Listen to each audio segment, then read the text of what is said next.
প্রতি বছর উচ্চশিক্ষার জন্য ঢাকায় আসেন বহু শিক্ষার্থী, তবে তাদের বেশিরভাগই সম্মুখীন হন আবাসন সমস্যার। একথা মাথায় রেখে শারমিন সুলতানা শুরু করেন এমন এক উদ্যোগ যেখানে দিনে মাত্র ৩৪৯ টাকার বিনিময়ে মিলবে থাকা, খাওয়া সহ যাবতীয় সুবিধা। তবে এটি কোনো হোটেল নয়।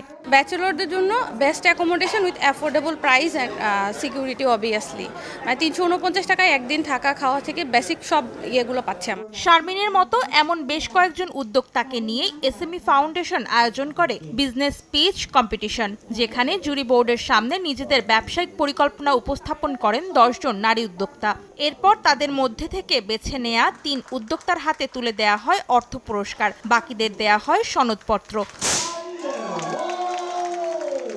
অর্জিত অর্থ দিয়ে নিজেদের উদ্যোগকে গোটা দেশের কাছে পৌঁছে দেওয়ার আশা প্রকাশ করেন উদ্যোক্তারা। পুরো ট্রান্সপোর্ট সেক্টরে উইমেনদেরকে এমনভাবে ইনভলভ করা যাতে তারা নিজেদের পথটা নিজেরাই সিকিউর করতে পারে। পুরো বাংলাদেশে এই টেকনোলজি বেসিস লিগ্যাল সার্ভিসগুলো থাকবে, নারী আইনজীবীদের পেশায় যেন অগ্রসর হতে পারে, কর্মসংস্থানের ব্যবস্থা হয়, সেই জায়গাটা আমরা ইনশিওর করব এবং পুরো ৬৪টা জেলাতে।